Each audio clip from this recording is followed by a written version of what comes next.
नमस्कार विद्यार्थियों, ID classes में आपका स्वागत है। आप पढ़ रहे हैं 9th की गणित की क्लास।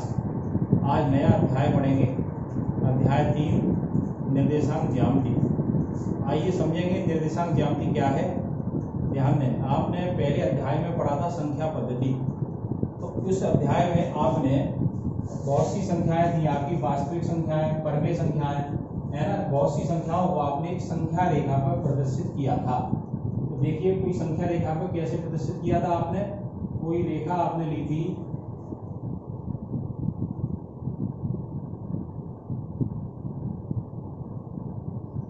और इस पर एक बिंदु लिया था जिसे शून्य से दिखाया था। शून्य, है ना, 0 शून्य। अब इसके बाद आपने बराबर बराबर खाने किए थे, यानी कि कोई आपको जो संख्या दिखानी है, पूर्ण संख्या दिखानी है ना, होल नंबर दिखाने हैं। तो आपने 0 तो ये हो गया था, इधर से क्या होता, एक नंबर, है ना।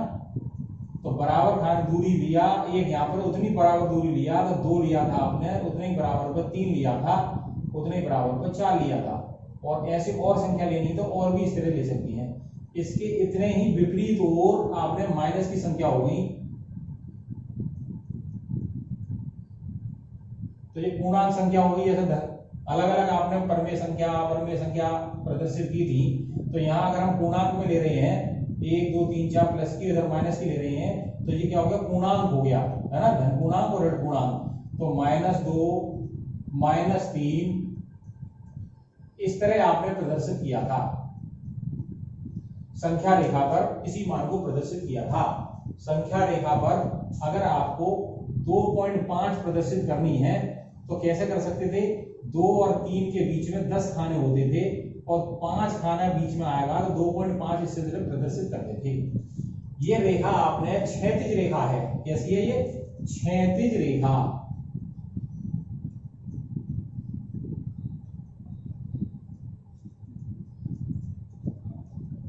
अगर हम यही प्रदर्शित एक उदाहरण रेखा पर भी प्रदर्शित करना चाहें तो हमने उदाहरण रेखा, इस तरह की एक रेखा ली,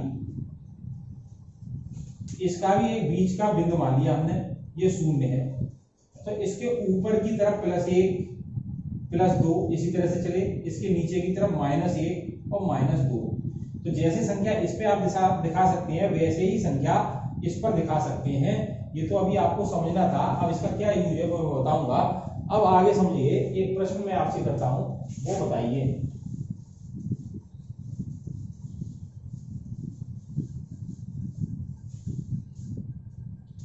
इस बोर्ड पर एक बिंदु है, बिंदु की जगह मैं बड़ा सा बिंदु दिखा दे रहा हूं।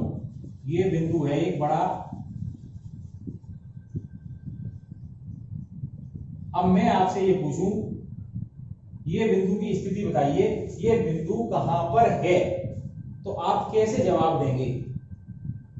तो बहुत से आप विचार करेंगे। कोई कहेंगे, अगर आपको लग रहा है कि ये बीच में है,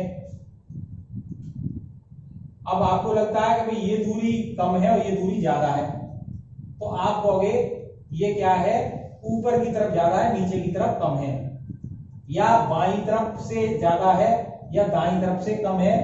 इस तरह का एक अंदाज रूप आप बताएंगे। तो इससे एक स्पष्ट बात नहीं होती ये बिंदु कहां पर है। तो इस बिंदु को कैसे बताया जाए कि ये बिंदु कहां पर है। तो इस बिंदु को दर्शाने के लिए हम क्या कर सकते हैं। जैसे ये बोर्ड की बाउंड्री है, मैं यहां से एक बोर्ड की बाउंड्री मान रहा हूं, यानी बोर्ड यहां से शुरू है, ये मान लिया मेरा ये बोर्ड है और एक हिस्सा ये है इसका, इस तरह का ये बोर्ड है। इसका एक बिंदु मैंने ये मान लिया यहां से। अब आप इसको बता सकते हैं कि ये अगर आप यहां से ये कितनी दूर है। अगर यहां से ये क्षैतिज रेखा जो मैंने बताई थी उस पर ये 10 इकाई है, तो यहां से दूरी 10 नापी आपने, पैमाना 10 सेंटीमीटर 10 मीटर जो भी है, एक नंबर पर मैंने 10 इकाई मानी, इसलिए से 10 इकाई दूर यहां पर है। तो इस साइड से इस दिशा में 10 इकाई है। अब ऊपर कितना है, तो ऊपर की दूरी याद करने के लिए आपको क्या होगा, ये दूरी कितनी है, ये दूरी भाई ये ज्यादा लग रही है, ये कम लग रही है, ये मान लो सपोज कर ली मैंने, वैसे नापा जाएगा, ये पैमाना दिया जाएगा, ये 8 इकाई है, 8 इकाई। तो एक बिंदु के सापेक्ष आप इसको है ना बता सकते हैं कि 10 इकाई इस ओर है, दिशा बता सकते हैं कि सर कौन सी दिशा है, 10 ओर इधर है और 8 इकाई ऊपर की ओर है। इस तरह से जो आप दर्शाते हो, तो एक बिंदु के सापेक्ष जब किसी बिंदु की स्थिति ज्ञात करते हैं तो उसको क्या कहते हैं, निर्देशांक। क्या कहते हैं, निर्देशांक। और एक बिंदु की बता रहे हो तो ये क्या है, पूरा वर्णन को क्या कहते हैं, निर्देशांक की ज्यामिति। यानी कि ये बिंदु जो है आपका 10 इकाई इधर चला है और 8 इकाई ऊपर चला है, तो 10,8 इसके क्या कहलाएंगे, निर्देशांक।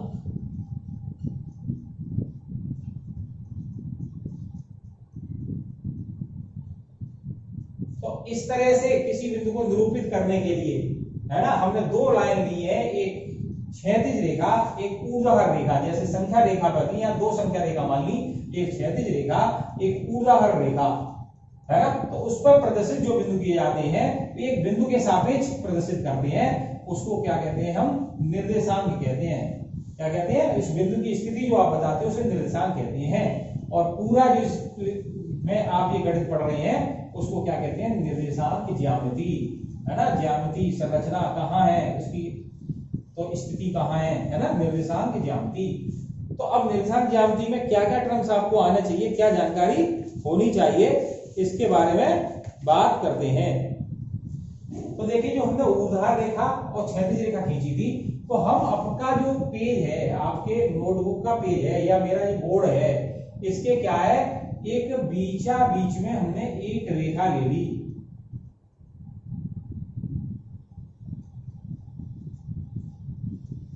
ये ऊर्ध्वाधर रेखा हो गई, और एक ठीक बीचा बीच इस तरह से क्षैतिज रेखा ले ली, और यहां पर एक बिंदु ले दिया। अब इसको स्टेप समझना है, इसको क्या कहते हैं, मूल बिंदु। क्या कहते हैं, मूल बिंदु।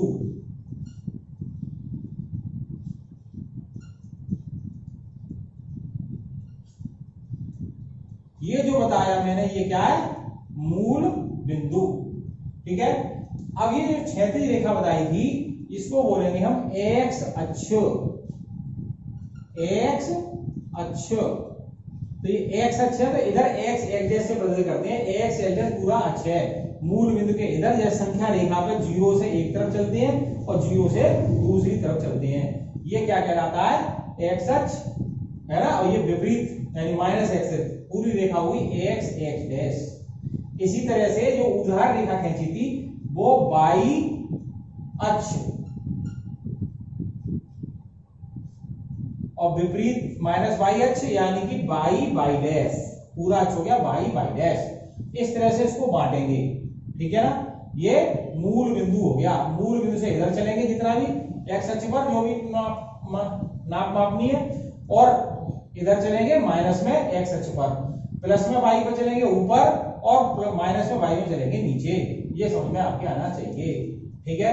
अब इन सबको 4 भाग हो गए इसके, इसको कहते हैं क्या, फर्स्ट चतुर्थांश। क्या कहते हैं, प्रथम चतुर्थांश, फर्स्ट चतुर्थांश।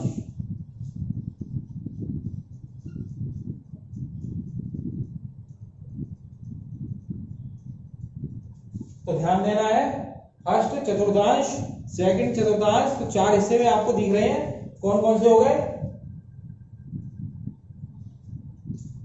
ठीक है। अब सेकंड चतुर्थांश आप क्या मानेंगे, ये सेकंड चतुर्थांश।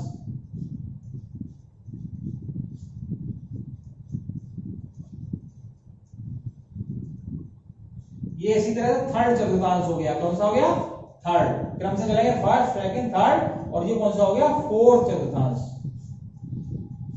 ठीक है। मूल बिंदु से इस ओर जो चलाएंगे वो धनात्मक होगा। क्या होगा, धनात्मक। मूल बिंदु से इधर की तरफ चलेंगे वो क्या होगा, ऋणात्मक।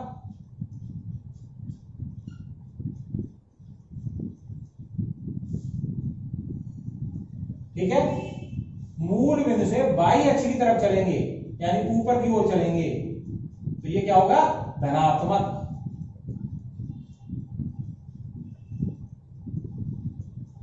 और मूल बिंदु से नीचे की ओर चलेंगे तो ये क्या होगा, ऋणात्मक।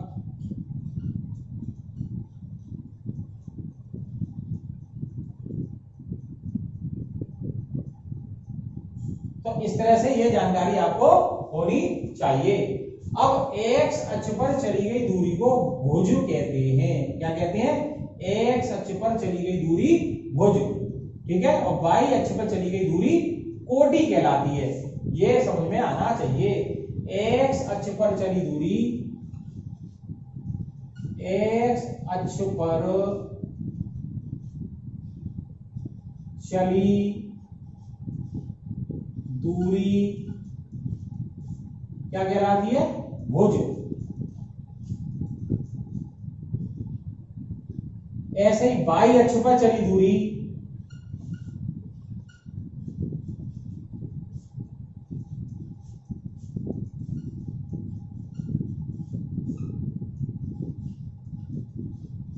क्या कहलाती है? कोटि। अब आप चतुर्थांश समझ गए होंगे, फर्स्ट, सेकंड, थर्ड, फोर्थ, 4 चतुर्थांश है, ठीक है। अब आपको मैंने जो दूरी बताई थी, धन ऋण कैसे बताई थी, उस पर विचार करेंगे एक बार, उनके उदाहरण समझेंगे। अब धन ऋण आपके समझ में आ गया। अब धन ऋण बताना है किधर चलना है।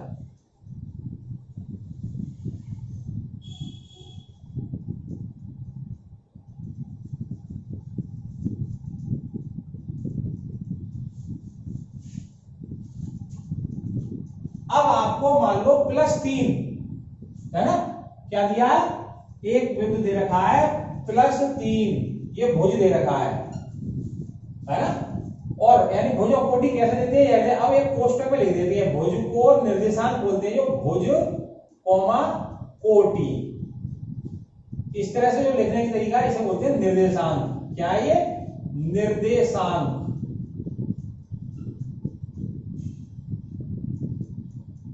निर्देशांक इस तरह लिखे जाएंगे। अब आपको मैंने कहीं लिख के दिया 3,5, तो आपसे पूछा भुज क्या है? 3, कोटि क्या है? 5। अब वो क्या इसमें दिखाइए कहां पर है। तो एक्स अक्ष पर आप 3 चलोगे, नापोगे पैमाना या ग्राफ वाले पेपर से, ग्राफ से नापोगे। अगर हमने मान लिया 1 यहां है, 2 यहां है, 3 ये है, 4 ये है, बराबर आप दूरी पे ऐसे ले सकते हैं। अब 3 कहां चलना है? तो 3 यहां आ गए, 3 कहां आ गए?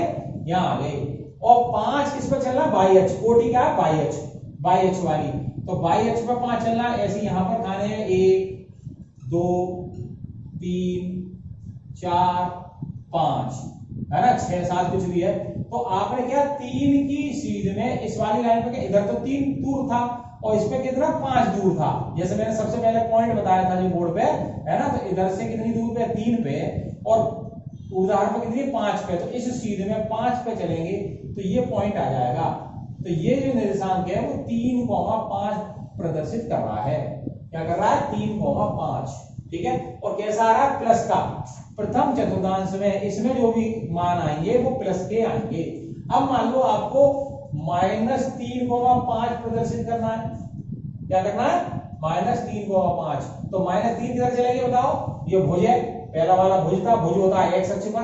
अब माइनस हो गया इस साइड में, जितना इधर था उतने ही एक -1 इधर होगा, उतने ही पे -2 इधर होगा, ऐसे ही -3 इधर होगा, -4 होगा। तो -3 इधर आ जाएगा। और 5 प्लस का ही दे रहा है, तो 5 तो वही सीध होगी होती, तो 5 ही आ जाएगा सीध में। तो ये क्या हो जाएगा? -3,5। तो देखा आपने, देखा प्रथम चतुर्थांश में प्लस प्लस आती हैं। क्या आते हैं? भुज भी प्लस का और कोटि भी प्लस की। द्वितीय चतुर्थांश में कोई होगा तो भुज माइनस का होगा और कोटि प्लस की होगी। तो इस तरह का निर्देशांक दिया तो तुरंत समझ में आएगा। आप चतुर्थ निर्देशांक है, मतलब चतुर्थांश कौन सा? सेकंड चतुर्थांश में है। इसमें सेकंड चतुर्थांश में है ना। अब आपको मैं कहूं -3, -5 दर्शाइए, तो कहां चलेंगे? एक्स अक्ष पर -3 चलेंगे और 5 कहां हो जाएगा? माइनस वाला मैंने बताया था नीचे होता है। तो क्या होगा? 1 यहाँ है, 2 यहाँ है, 3 यहाँ है, 4 यहाँ है, 5 यहाँ है, 6 यहाँ है। तो -3 की सीध में -5 यानी ये हो गया, इसके निशान क्या हो गया -3 -5। इसका समझ में आया कि ये ऋण और ऋण के आते हैं इस वाले खाने यानी तृतीय चतुर्थांश में दोनों वो क्या आते हैं माइनस के। अब इस खाने में कौन से आएंगे, तो इस खाने में क्या है आपका है 3 कॉमा आपका ये आया इसमें 3 इधर की साइड में x कैसा है प्लस का 3 कॉमा -5 और 3 प्लस के किधर चलेंगे वो इधर चलेंगे और 5 इधर चलेंगे माइनस के नीचे चलेंगे, नीचे वाली सीध में आ जाएंगे। तो ये वाला क्या हो गया 3 कॉमा -5। तो इस चतुर्थांश में कैसे आ रहे हैं प्लस का और माइनस का। तो ये समझ में आना चाहिए धन धन, देखिए ऐसे क्रॉस बना लीजिए धन धन ऋण ऋण, फिर क्या है ऋण धन धन ऋण, ठीक है ये ध्यान में आ जाना चाहिए। धन धन भुज धन कोटि धन, क्रॉस में आया यहाँ पे ऋण भुज ऋण कोटि। अब दूसरे वाले में आया क्या भुज ऋण का है कोटि धन की है, और चौथे वाले में आएंगे तब क्या भुज धन का है कोटि ऋण की है। इस तरह से ये आपको निर्देशांक ज्यामिति समझनी है, किसी बिंदु के सापेक्ष किसी स्थिति को दर्शाना, ये आपको समझना है। इसके आधार पर अब आप क्वेश्चन समझेंगे।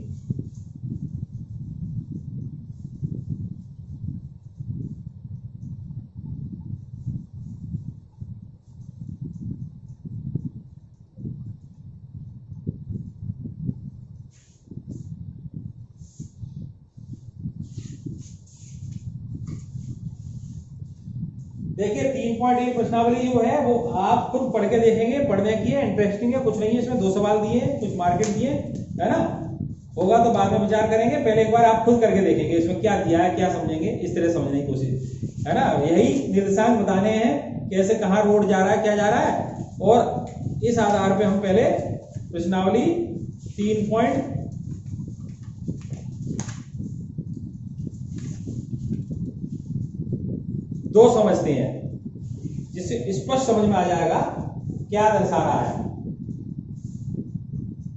तो 3.1 के फिर स्वयं कर सकते हैं आप। निम्नलिखित प्रश्नों में प्रत्येक के प्रश्न का उत्तर दीजिए। कार्तीय तल में, क्योंकि ये बन चुका है समझा चुका हूं, वही सब चीज पूछी है इसलिए 3.2 लेते हैं। कार्तीय तल में किसी बिंदु, कार्तीय तल में किसी बिंदु की स्थिति निर्धारित करने वाली क्षैतिज और उदार रेखा के क्या नाम है, यानी क्षैतिज और उदार रेखा के क्या नाम बताया था एक्स अक्ष। क्या नाम है, पहले का आंसर आ जाएगा, क्वेश्चन नंबर 1 का आंसर आ जाएगा एक्स अक्ष, ये हो गया क्षैतिज वाला, और उदार वाला क्या नाम लिखोगे वाई अक्ष। जो कुछ समझा दिया वही है क्वेश्चन में, इसलिए ये क्वेश्चन लेते हैं है ना। क्या नाम है क्षैतिज वाली, यानी ये क्षैतिज है, क्या है क्षैतिज एक्स अक्ष, और ऊर्ध्वाधर कौन सी है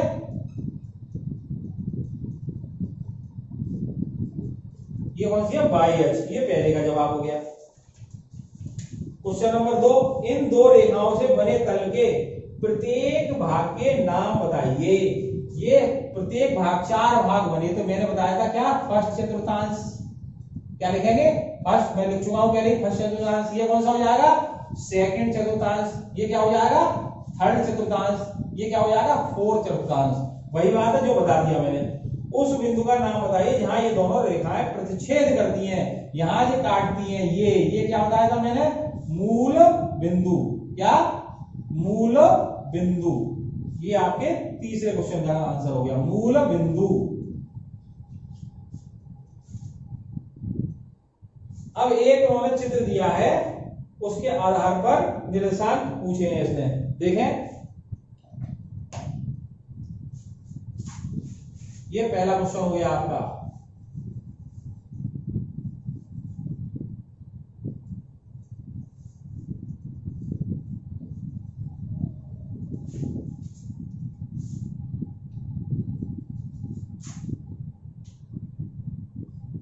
अब देखें एक 3.14 में ऐसा ही एक चित्र दे रखा है, ठीक है, और बी के निर्देशांक पूछे हैं। बी बिंदु कहा है, आप किताब में ध्यान से पूछेंगे देखेंगे। तो जो बी बिंदु दे रखा है इन्होंने, वो कहां दे रखा है, यहां दे रखा है।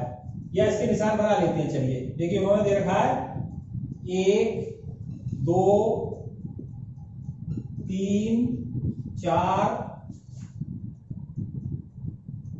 5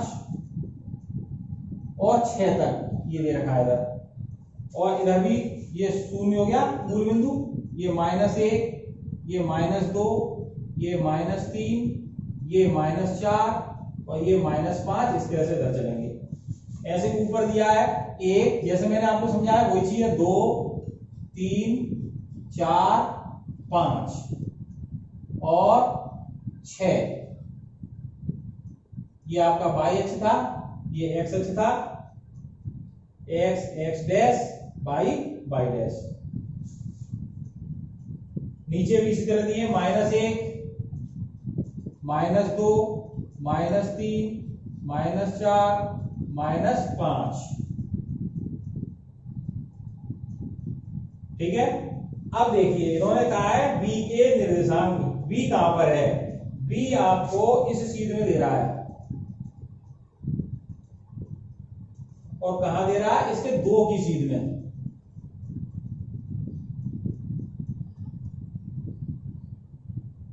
ये b है, तो कह रहा है b के निर्देशांक बताइए। तो बता सकते हैं, पहले भुज निकालते हैं। भुज कितना है, -5। तो b के मैं यही आंसर लिख रहा हूं -5।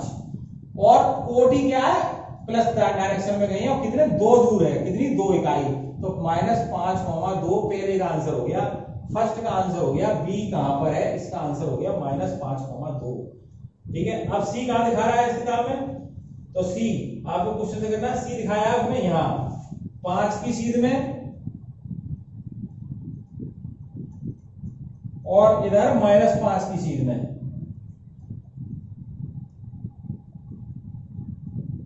ये क्या है बिंदु c, तो c के निर्देशांक क्या हो गए, ये आपका सेकंड क्वेश्चन हो गया।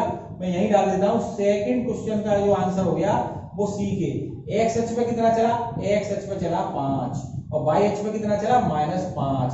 इसलिए इसको क्या लिखेंगे, पहले भुज लिखा जाएगा 5, -5। ये हो गया सेकंड का आंसर आपका। ठीक है। अब थर्ड है, निर्देशांक -3, -5 द्वारा पहचाना गया बिंदु।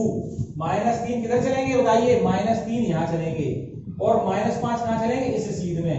यहां पर कौन सा बिंदु दे रखा है क्वेश्चन में, ये दे रखा है ई बिंदु, है ना, ई।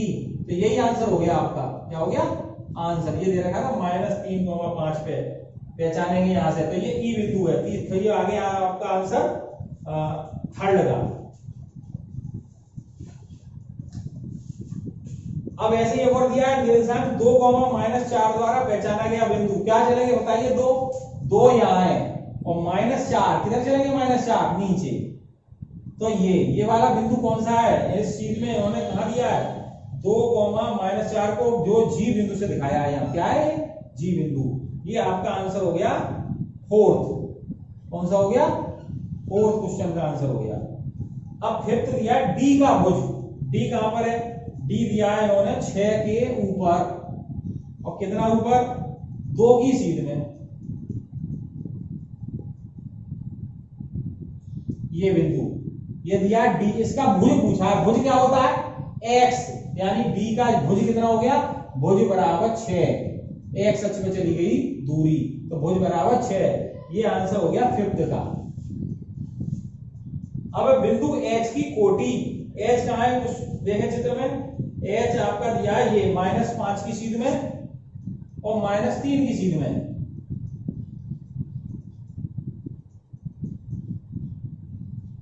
ये क्या दिया h, और h की पूछिए कोटि। कोटि क्या होती है, y अक्ष पर चली, y अक्ष पर कितना चला -3, तो इसकी कोटि बराबर कितनी हो गई, -3। ये क्वेश्चन नंबर कौन सा हो गया, 6। कौन सा हो गया, 6। अब बिंदु L के निर्देशांक, L दे रखा है यहां पर, ये L है, केवल y अक्ष पर चला है, तो x अक्ष पर तो चला नहीं है, तो x अक्ष पर क्या माना जाता है, 0। देखिए मूल बिंदु है, इसको 0,0 माना जाता है। क्या, यहां पर 0, x पे भी 0, y पे 0। अब x पे तो कहीं गए नहीं, y पे गए, तो x पे तो 0 हो गया, ठीक है, और y पे 5 हो गया। तो इसके निर्देशांक क्या हो गए, ये बिंदु के निर्देशांक 0, x पे रहा और y पे 5 0,5 L बिंदु के। ये हो गया 7th क्वेश्चन। अब 8वां है बिंदु M के निर्देशांक। M दे रखा है -3 पर, ये M दे रखा है, इसके निर्देशांक क्या हो जाएंगे? x पे चला -3 और y पे नहीं गया कहीं भी, तो y पे 0। ये क्वेश्चन हो गया 8वां। इस तरह आप अपने किताब से देख के क्वेश्चन करेंगे। ये था आपकी प्रश्नावली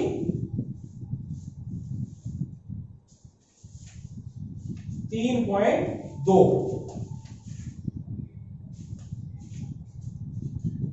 अब इनका ठीक से अभ्यास कर लेंगे तो जो शेष रह गया उसको आगे समझाएंगे। तो इस तरह से आप निर्देशांक ज्यामिति के ठीक से समझेंगे। एक बार मैं रिवाइज कर देता हूं क्या क्या चीज आई थी आपके पास, है ना। आपके x डैश एक क्षैतिज रेखा आई थी जिसे बोलते हैं x अक्ष। एक y डैश उदाहरण रेखा आई थी जिसे कहते हैं y अक्ष। जहां दोनों रेखाएं काटती हैं वो प्रच्छेद बिंदु था, उस प्रच्छेद बिंदु को मूल बिंदु कहते हैं और मूल बिंदु के निर्देशांक 0,0 होते हैं। ये भी एक नंबर का क्वेश्चन पूछ लेता है ना। क्या होता है? 0,0 होता है। इसके सापेक्ष जब हम जिधर भी चलते हैं भुज होता है x अक्ष पर, चाहे इधर गया हो माइनस पर, चाहे प्लस पर, और कोटि होता है y अक्ष पर, y गया हो या माइनस y गया हो। तो भुज और कोटि के बारे में जानकारी होनी चाहिए। अब इस बिंदु के सापेक्ष आपके ये सब बोले जाते हैं निर्देशांक। ये सब क्या थे? -5,2 -3,0 ये क्या थे? निर्देशांक, है ना। कोई निर्देशांक प्रदर्शित करा रहा है कहाँ है तो आप बता सकते हैं कहां पर x अक्ष से कितनी दूर है, y अक्ष से कितनी दूर है। तो इस तरह से ये निर्देशांक ज्यामिति में आपको आइडिया होना चाहिए कि क्या क्या आएगा। इस तरह से हम जो शेष बचे क्वेश्चन वो आगे की वीडियो में करेंगे। अगर वीडियो आपको पसंद आई है तो इसको लाइक करें, अपने मित्रों को अधिक से अधिक शेयर करें और हमको बताएं, आपको सुझाव बताएं आपको कैसा लग रहा है। धन्यवाद।